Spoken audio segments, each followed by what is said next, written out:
Smart 24, driving business.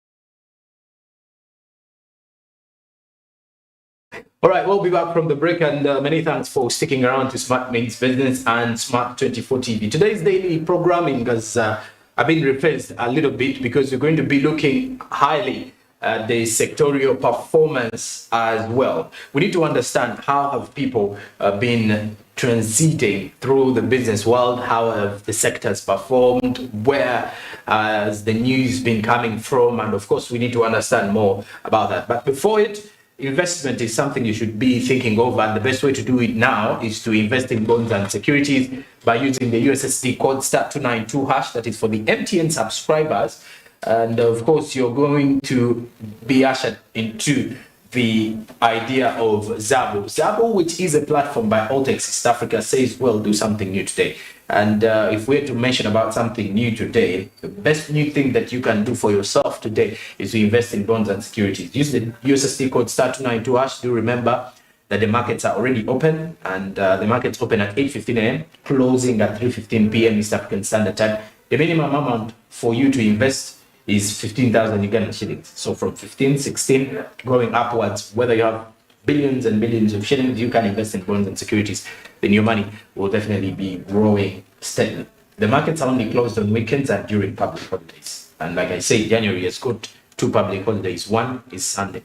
So that means Monday you'll be already into the investment journey with My Money, My Future. Altex East Africa, do something new. Now, focusing more on what has been trending in the world of business, we have Ivan Tibenkana. We've been joined by Ivan Tibenkana here as well to take us through which business reports have been trending across the year 2022. Many thanks for joining us this morning. Thank you, Joram. Okay. Hope you're doing well. Yes, I am. Yeah, it's been a long year actually. Yeah. But usually we are looking at time flying pretty fast. Okay. It seems like months and days are no longer equaling up to the time we expect. So a lot of things are transpiring, and 2022 has been a roller coaster. Okay. Coming through to this, the back of a 2-year economic shutdown. 2019 into 2020, we had the lockdown. Okay. And then officially reopening the economy in 2022, earlier in January. So we are looking at businesses trying to recover amid geopolitical contestations, amid depreciating currencies, among other things. Okay. So many things in Uganda across all sectors. If you look at agriculture, we've had our share of burden. The burden. When you look at the transport industry, the manufacturing industry, almost everywhere. So the challenges have been there, and then the setup to recover quite equitably. It's been the long-term strategy. Okay. So how we've arrived to this, it's questionable. Okay. To the people that are doing the businesses down in Kampala, if you look at Kenya, still almost everywhere, Africa at large. Yeah. So I don't know where we should start from in Uganda, basically. Okay. No, it's a situation for you to break down a little bit of what you believe some of your top stories this year that you can break down for some of the viewers this morning. Partly we can start with look at so many things. Okay. 2022 has been dominated by matters regarding climate. Okay. And obviously, if you're talking about economic transparency and then progress, you can't do anything with a climate that's really damaged. True. So we are looking at COP27 falling off just previously. And then among other issues, we had our share of climate negativities. Bududa had the same, rather than Bale. Yeah. And then down in Kabale. This flooding. So all those issues amounted to a burden that we need to really mitigate. Okay. Now agriculture, for instance, when you look at the people that are exporting agricultural products, from the milk to the beef, and then to the other utilities. You could talk about products out of hides and skins have been affected. Previously, we used to think of areas such as Western Uganda as the food hub, majorly because of the climate. Eastern Uganda, we had a shift.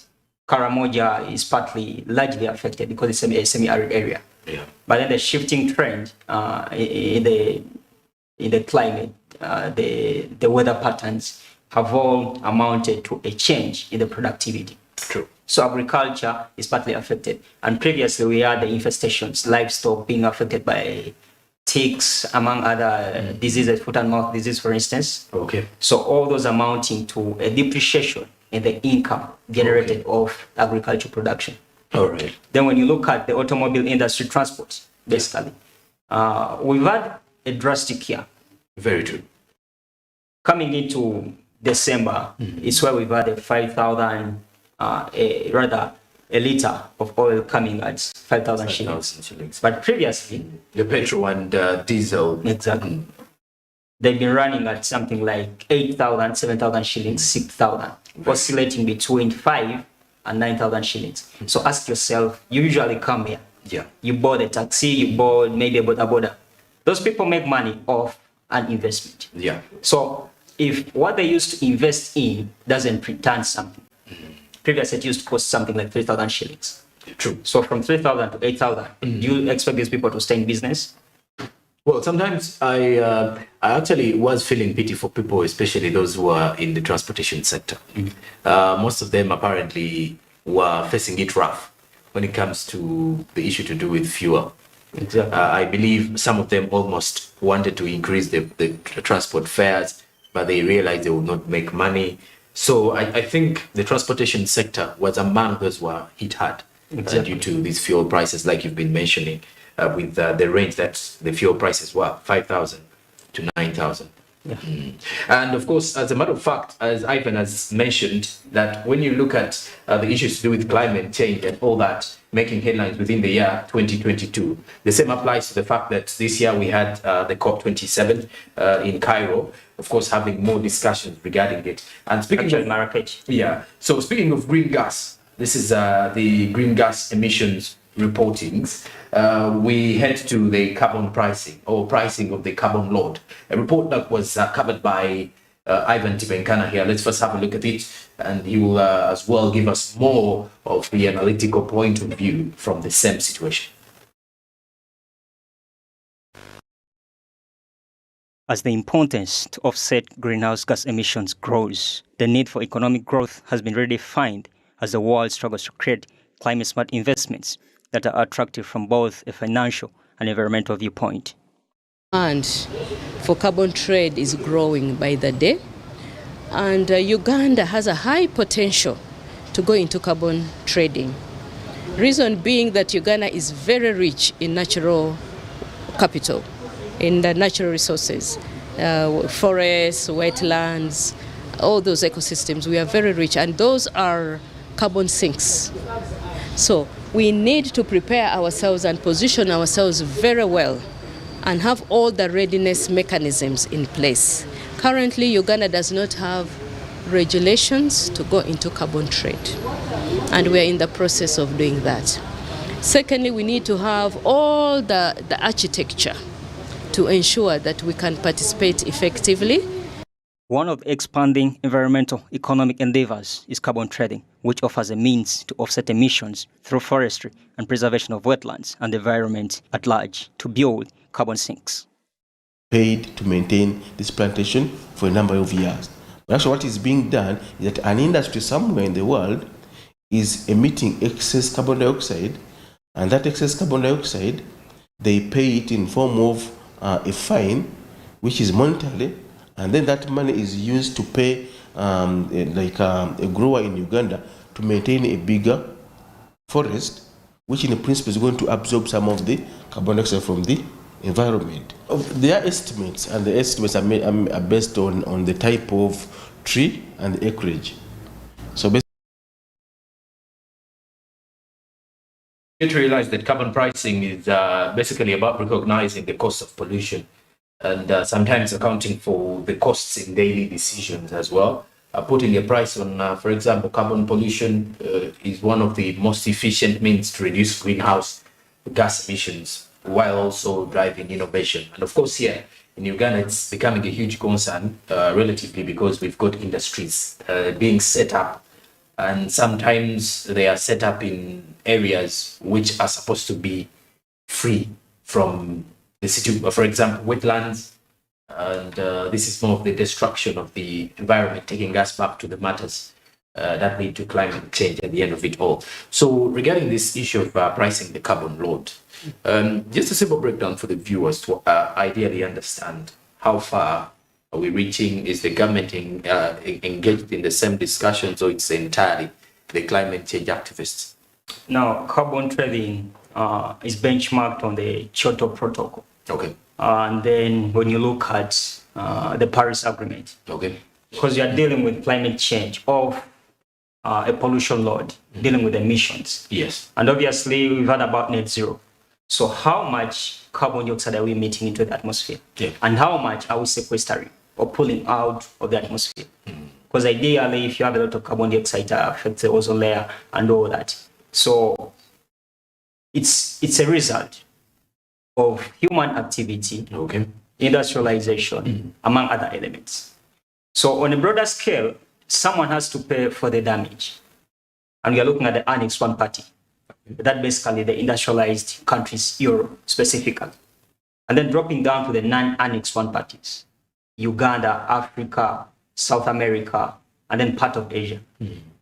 China may be a big economy and a big polluter as well. So with carbon trading, it's basically an incentive whereby the biggest polluters have to pay a price for their emission. But how best can it work out? Okay. In Africa and Uganda, basically at large, you're looking at the clean development mechanism. So African countries use clean development mechanism. We can look at innovations in, let's say, clean energy, Okay. solar-powered energy utilization. Okay. You could talk about purification of water using solar-powered energy. You could talk about solar lighting. You could talk about clean cooking stoves. You could talk about, we had Mukuru previously, and then the Earth Prize, the Earth Short Prize that was initiated by the Prince of Wales. So all these are initiatives tending towards limiting the damage on climate. And carbon trading is one of these incentives or mechanisms that we can look up to. But to work out pretty well, you need a framework, a legal framework that's quite pronounced. And it's one of the challenges in Africa and Uganda at large. Okay. You need a nationally designated authority. Okay. Rather DNA, designated national authority, which we don't have right now. And just like you watched earlier on, when the Commissioner of Climate, that's Margaret Atheno, was telling you that this is an opportunity, but as well you have our challenges, and that's the legal framework. Who are the players? Okay. People out there would be in position to come up with initiatives, but then rather projects. But then these have to be certified. At the national level, you have the DNA, the Designated National Authority. In Uganda, we talk about the Climate Change Department of the Ministry of Water and Environment. At the national level, or the international level, you talk about the Executive Board of the United Nations, the CDM board, exactly. So with carbon trading, we are looking at limiting or sequestering greenhouse gases from the atmosphere. How we do this? We've had the call towards clean energy utilization. So shifting from the fossil fuel powered energy to the clean energy. And if you read the reports, there is right now a shift. And then the battle. We're talking about 3 decades from now, that's something about 2050, 2052. We are looking at limiting oil production by 87%. And then gas production by 74%. Okay. So what does this mean for the industries, economies that rely on fossil fuels as the means of economic progress? You could talk about the Middle East, Kuwait, Iran, you could talk about Saudi Arabia, among other countries. But, and Uganda is joining this. Well, I want to as well understand, sometimes when we talk about emitting these carbons and all these things, carbon emissions, When you look at our stake, the people who are actually involved, for example, the industries in Uganda, what is their take on this issue? Do they have the set measures to address this issue? Or is something that they do not look at as a priority? Partly, I won't get into the green manufacturing strategy. That's a story that you'll be watching later on. Okay. But to hint a little bit about it, we have the players. The biggest polluters could be in the cement industry. Okay. You could talk about the steel industry. And then the transport sector. All right. Whereby in Uganda, URA came up with limiting importation of vehicles that are beyond a particular production year. And yet, currently in Uganda, when you look at the automobile industry, the market, the guys that are doing the importing, selling the business, the automobiles, vehicles, the two-wheelers, you realize that someone told me that the market right now is dependent on buying and selling of used cars. Okay. So this equally contributes to the greenhouse gas emissions because you are dealing with automobile emissions. So for the players, for instance, in the industry, recently, or rather previously, I talked to one of the biggest steel industries. That's roofings. Okay. And they have a strategy. Besides the green manufacturing strategy, whereby we are looking at technology that basically prevents, let's say, the air pollution. Okay. You must have an air pollution control system. You must have acid regeneration plants. That's a luxury to some establishments. Okay. So you need to be a big industry to have all these what should I call it? These prerequisites. Okay. But then there is something. When we talked about carbon trading, I've largely talked about the clean development mechanism, where we are talking about technology, solar, among other things. But there is one which is more natural. Okay. Afforestation. Aye. And then reforestation. So for instance, these guys have a forever forestry project that basically looks at planting as many trees as possible. So they give out trees to the public free of charge. Okay. Go plant them, and then let's create the natural carbon sinks. And sorry to cut you short, but due to time, I would wish to first of all get into the green manufacturing strategy. Okay. A report that you've definitely mentioned here, and for the viewers who as well understand and cop up to speed with it, as Ivan comes up to explain more regarding the same matter, green manufacturing strategy, where most of the stakeholders apparently are part of. Let's first get it.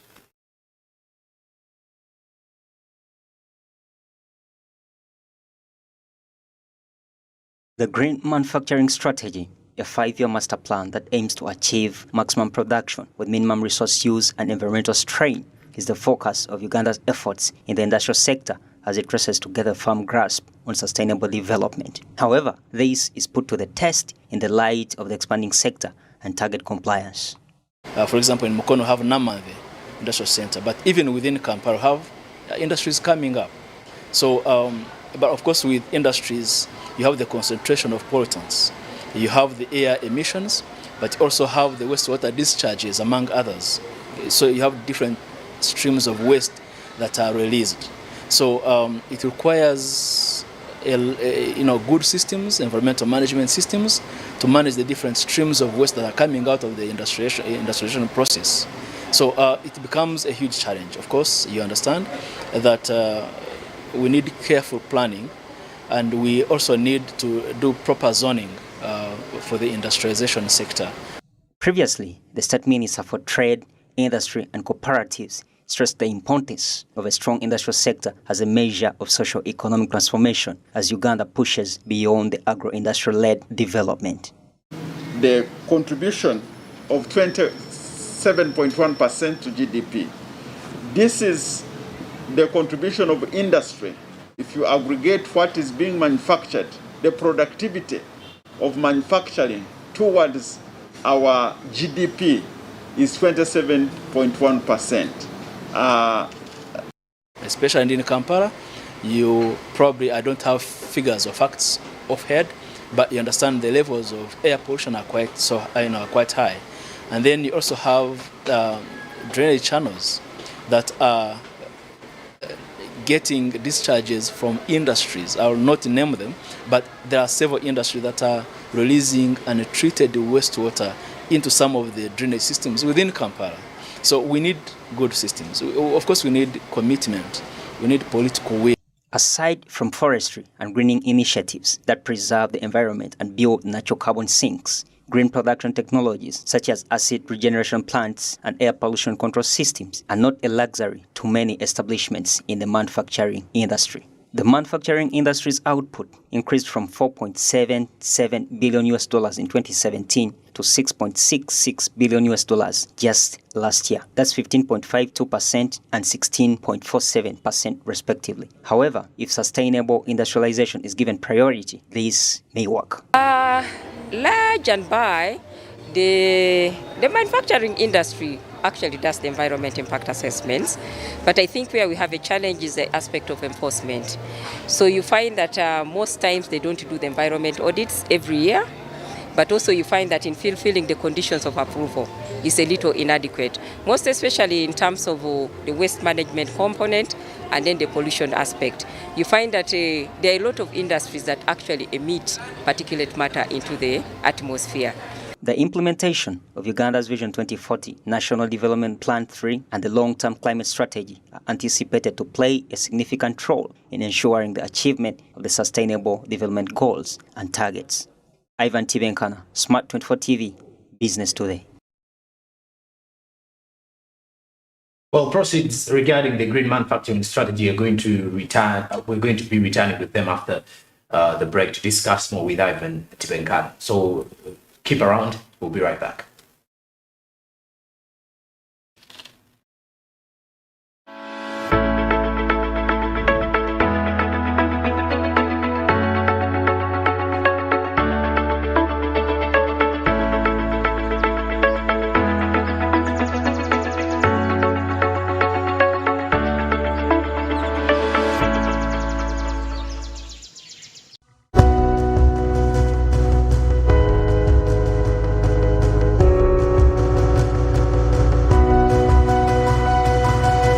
Smart 24, driving business.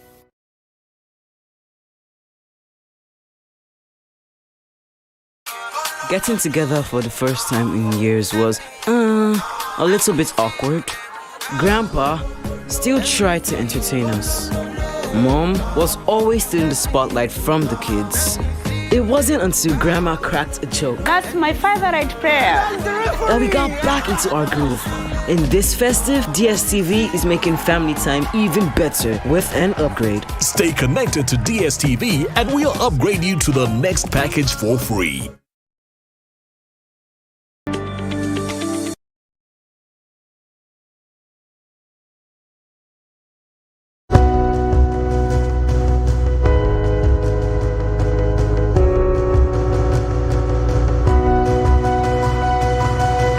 Smart 24, driving business.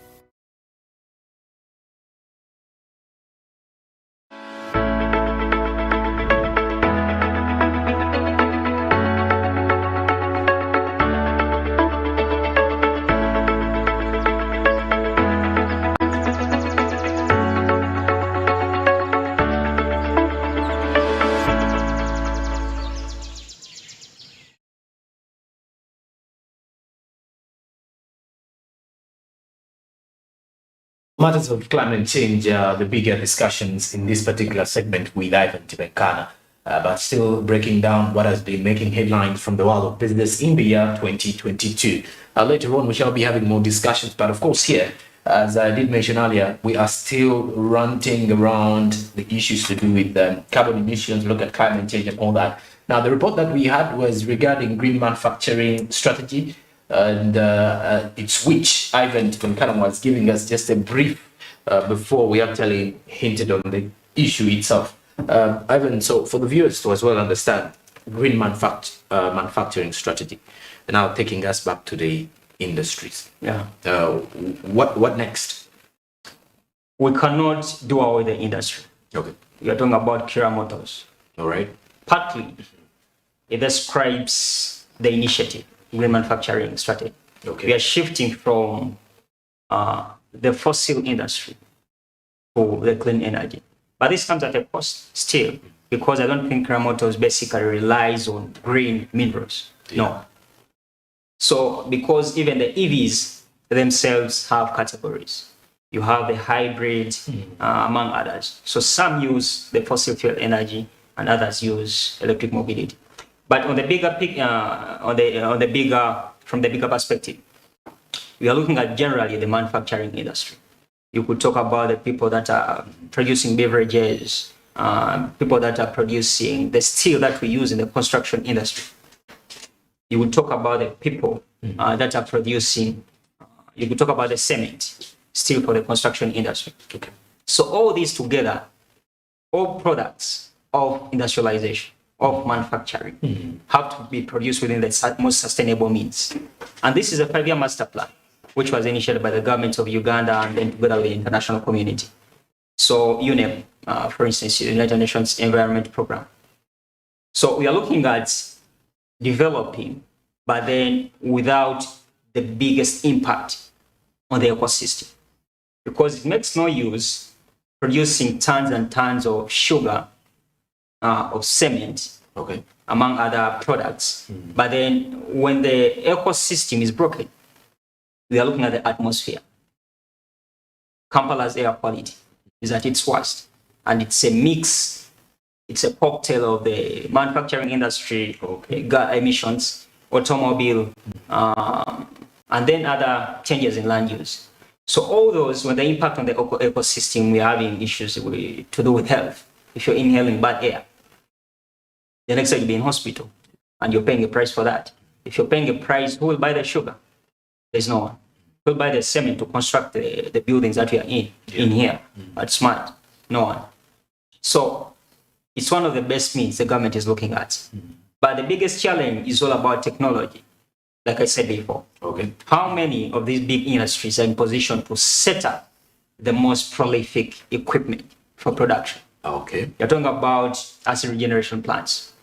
So you don't have to dump effluent or acid waste into maybe the swamps, the wetlands. You're damaging the ecosystem. So, but how many industries can be in position to purchase all this? It's a limitation. And then two, you could talk about the air pollution control systems. State-of-the-art technology in general is quite costly. And Africa, we are dealing with this dilemma. That's why again, the industry itself is still underdeveloped. So the green manufacturing strategy is a key area. But how it pans out, it's something that we shall anticipate over time. And of course, the other issue regarding this matters to do with what we're discussing here on climate change and emissions of green gas. Then we apparently get to realize something to do with the conservation investment that is mainly centered around conservation measures within the country. Let's just have the report still by Ivan Tibenkana, then we'll return with more discussions.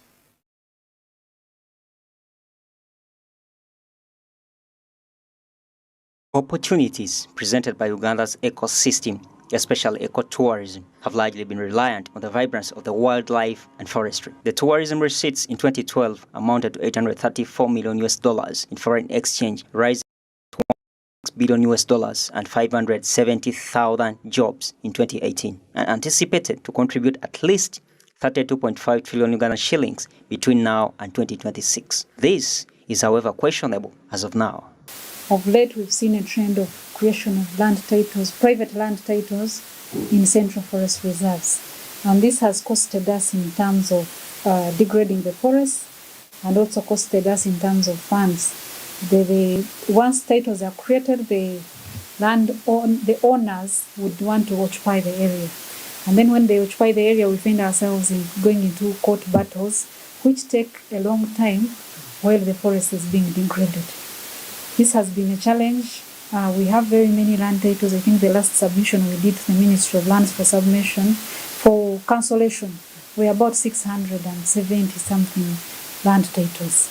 So this is a big challenge. I call upon the district land boards to be very careful when they are creating land titles, and the general public to be vigilant that when these titles are created in the forest reserves, they cost all of us as a country. The tourism sector, which is predominantly private-centered and guarded by the government, anticipates to raise up to 425 tourism enterprises in 2026, as compared to the current figure of 205 establishments. This is expected to rely on the implementation of an effective operational framework for sustainable resource utilization. The country shouldn't only look at gold, it shouldn't only look at coal, but even water is a mineral resource. The timbers is a mineral resource. Where exploitation of such minerals is on a large scale or small scale, then it would require government to sign a memorandum of understanding with such investors and the local people who are being affected, so that it treats the negative consequences and transform them into positive effects or benefits to the communities. So I think there is much need to see that we can have a comparative study to some other countries that have gone an extra mile as far as exploitation of resources is concerned. Human activity such as logging and timber harvesting, agriculture, industrial setup have crucially contributed to a decline in the natural land cover, tropical high forests and wetlands, all key climate protection elements, and the cost is broad, for instance, on damaged infrastructure. What does it mean? The government again will have to look for more money to bring back those roads that have been destroyed. Okay? Instead, that money would be used to other things. We keep on repeating, we're doing the same construction, okay? And that what does it mean? It means that now we shall be wasting a lot of money, spending a lot of money, okay? On what we wouldn't have been spending on, okay? So it means also we need to look at the quality of the roads we are constructing. In 2019, Uganda registered 1,542,620 foreign and 566,808 domestic visitors to the major tourist destinations, with the number expected to grow. Achieving that is benchmarked on the wildlife and forestry authorities to streamline conservation avenues for major attraction areas. If you do not have forests, you will not have the elephants, you will not have the chimps, you will not have all these attractions that people come to see. At National Forestry Authority, we have a deliberate approach to develop and promote ecotourism in Central Forest Reserves. There are areas we are working with communities to develop ecotourism sites, but there are areas we have advertised and invited investors to invest. Like, for example, we have the rainforest in Marida. They are our partners. They are promoting tourism. People go for nature walks, forest walks, people go for research in the forest, all those bring income to NFA and the country while preserving. These are activities that do not degrade the forest.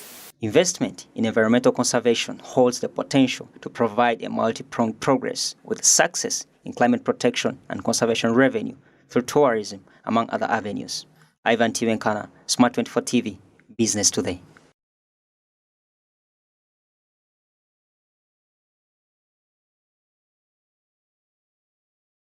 All right, as we continue to discuss more of what has been happening across the entire year, now this is conservation investment, bringing us to this particular point. I believe it is something that we all can be part of.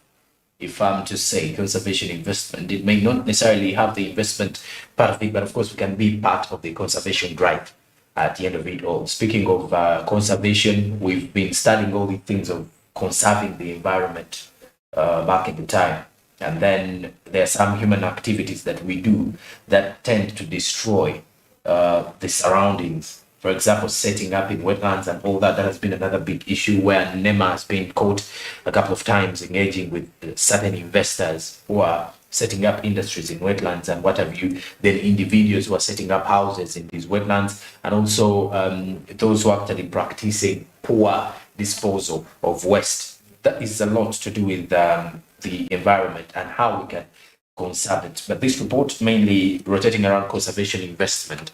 And Ivan, when you look back in 2022, some of the key highlights of the conservation, which how best can people take part in this? There are so many areas when it comes to conservation investment. Okay. Like you would invest in any other businesses, but here we're looking at a two-way traffic model, conserving the ecosystem. But still, the ecosystem is going to provide an avenue for business. We're talking about Mabira Forest, for instance. It's one of the most prolific attraction centers in Uganda. People crossing over on the interstate from Jinja, rather, Kampala, heading all the way to Nairobi and whatsoever. They pass through that natural reserve. Quite formidable. So many activities, like Juliet movie, the PR of NFA was saying, from the nature walks to whatsoever, promoting tourism. But there's a challenge to all this. We talked about Mabira Forest, for instance, but there is a battle out there. When you head down to Bunyoro, there is Bugoma Forest. And this has been given away. It's a central forest reserve. Actually, it isn't a central forest reserve, but it's a natural forest. So, and we are talking about tropical highland forests being degraded, wetlands being degraded. These are key areas of the ecosystem.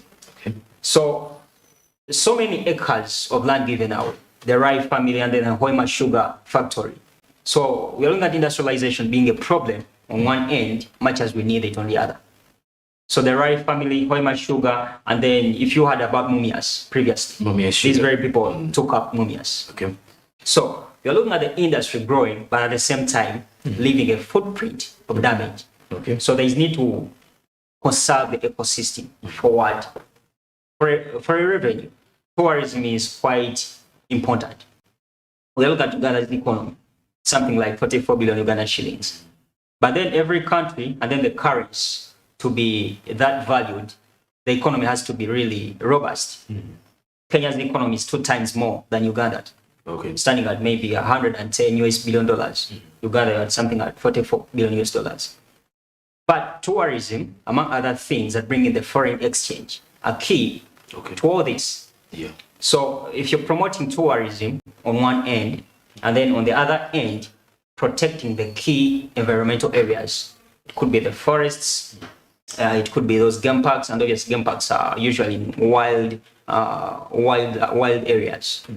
When you talk about the Queen Elizabeth, Murchison, among others, they are key ecosystem areas. So conserving all these is necessary. Okay. But then who are the players that are coming up with this? Because if over 670 land titles, private land titles, issued by the Ministry of Land, then that's a really big call. Okay. These people are doing all this, knowing exactly what they're doing. So if you're giving away forestry land to the investors, ideally, what are you promoting? There is no conservation whatsoever. So we are rooting for this. The NFA, among other players, you could talk about the Uganda Wildlife Authority, among others, are all in there, putting pressure, piling pressure on the people responsible to revert all this. Okay. So the industry, industrialization, the ecosystem, these are all things that need to work out quite equitably, hand in hand. You need them. You need the industry, but then you need the ecosystem too. So we are conserving the ecosystem. Okay. Before we even head off, Uganda's emissions have been rising. Okay. The previous report indicated about 90.3 metric tons. Okay. So from the national greenhouse inventory data, you realize we are creating so much damage. Much as we may not seem to see it because we are a less developed country. And obviously our emission pollution load is quite low. So you may not take it as something that's quite paramount. But these are natural sinks, like I said before. So you need them, you need to conserve them. And that's where the conservation comes in. Okay. And conservation as well becoming a very fundamental call for all the stakeholders within the industrial and manufacturing sector in Uganda. But as we are continuing to look at a preview of, basically not a preview, but highlighting for you the top stories from the sector that is ideally targeting climate change, we then take a look at the growth of the agro business in Uganda and of course East Africa as well. There is a detailed report regarding the same matter of the agro business for the stakeholders in there. Where is it going in 2023 and how far has it performed this year? This report is regarding agro business within Uganda. Unlike Kenya, that reversed her position on GMOs late last week, a section of members of parliament led by Honorable James Nsababuturo set tone for calls to enforce food security through a bill that prohibits genetically modified organisms, as current high commodity prices, food inclusive, have demonstrated the need for a sustainable food basket.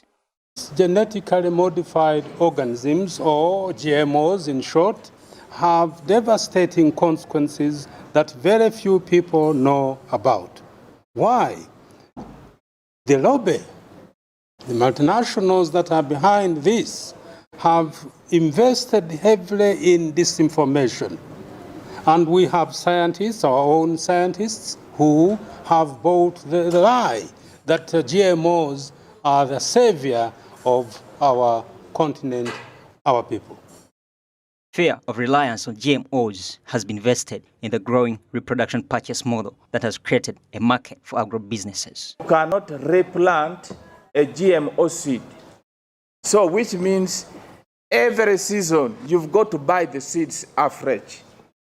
And so if you are buying the seeds afresh, which means the person holding the patency for that seed is the one who is going to benefit. In our traditional seeds, the seeds are able to self-propagate themselves.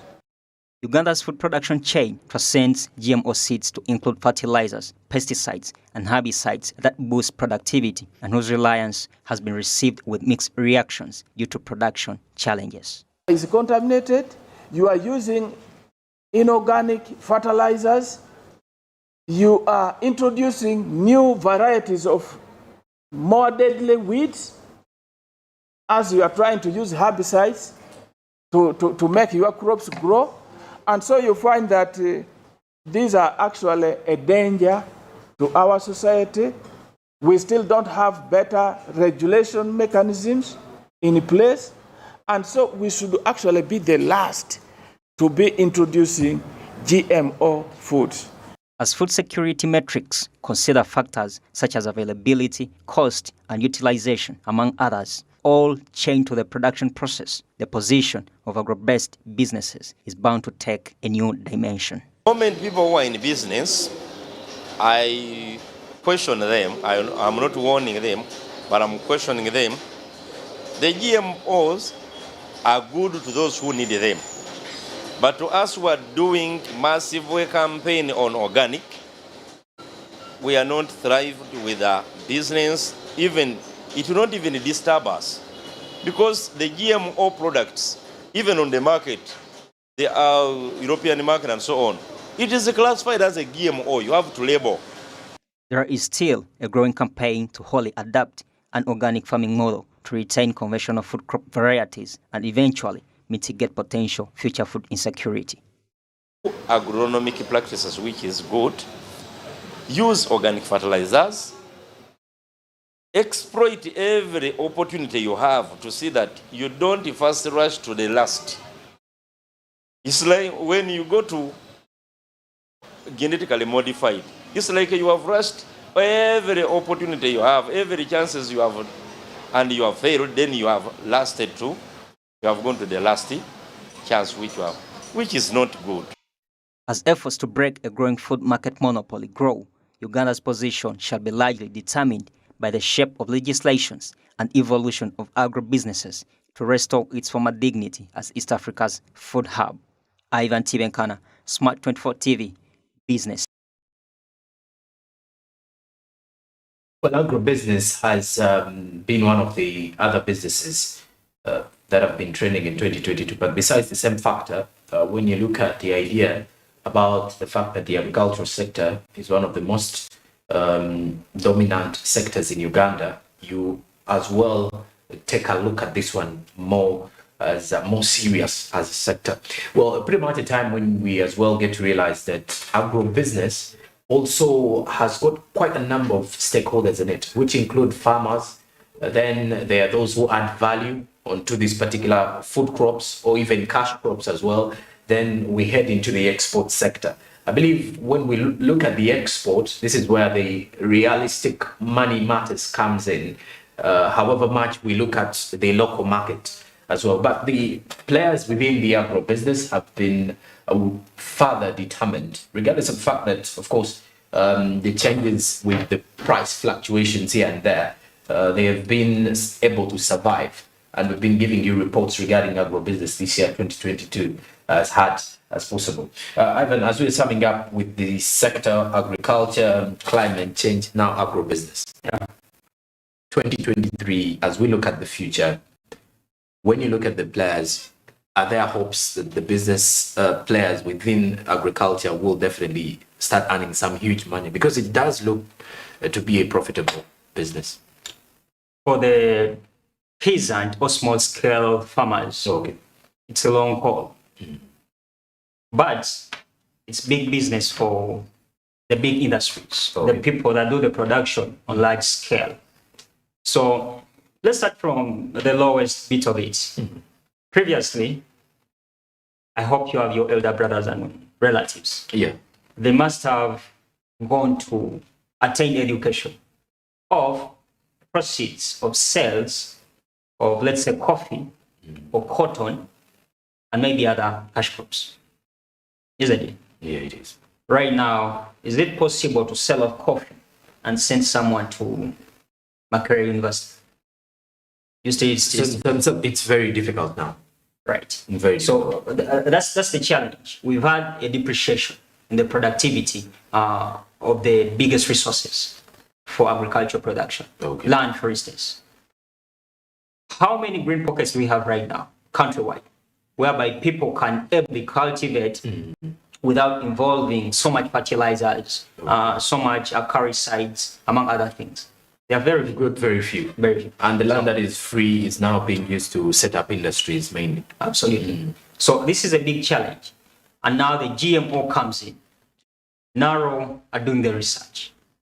When you look at NAPRI, that's the National Crop Resources Research Institute. When you look at NALIRI for the Livestock Resources Institution, among others, they are there to do the research. But then basically, their research has been hampered. One, by the anti-GMO movement. We had Honorable Minister, former Minister Sababuturu over there.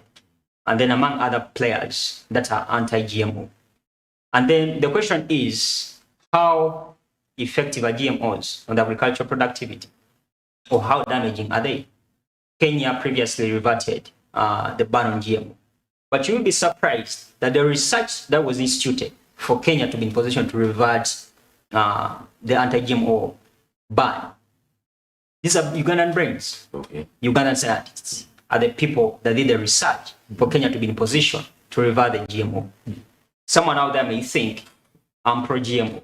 Well, I'm here to give you the right picture of the genetically modified organisms. When you talk to the scientists, they will able to tell you we are dealing with something called the depreciating vigor. Crops can no longer be as productive as they used to be. Why? Because the land is no longer productive. Changes in the production patterns. How are we cultivating the land lately? It's quite important. How much rainfall are we having lately? Patterns have changed. There's so much sunlight. So most prone areas, Karamoja, and then right now even Western Uganda is prone. So all these factors, when you push them together, we are looking at low productivity. And this is where the research comes in, targeting particular traits of maybe food crops. It could be maize. You've heard about longing whatsoever. And then there's nothing, Nasi 13. How's that narrow? And then all these are still seated. Why? Because of the anti-GMO movement. The GMO, we could call it the bill. That has bill. Or act. That hasn't before Parliament. Exactly. So we are looking at productivity based on research. How can research help productivity fare through for agriculture? Then lastly, Ivan, your take on climate change, then the future of this green emissions issue in Uganda. Uganda's position is quite tricky. Like I said earlier, if in 3 decades the world economy is looking at limiting oil and gas production, 87.4% and then 74% for oil and gas. Obviously, Uganda, we don't usually rely on gas, but then the oil, the automobile industry. Even the manufacturing industry, they rely on all this. So it's quite tricky how we can strike a balance between damage and sustainable development. Okay. It's going to be a long call. Okay. So it will be interesting to see how we implement all the measures that we need to, and then realizing the ultimate goals that we need. Okay, and there you have it. There's been Ivan Tibenkana, who has been breaking it up for us from the sector of more to do with agro business. Also speaking of climate change and matters dealing with that. Of course, we've talked about conservation of the environment and all that matters. But of course, after the break, still breaking down the highlights of 2022, we shall this time around look at the oil and gas sector, taking us back to a journey that we are hopeful will be shaping up Uganda's economy in the next few decades. Good morning.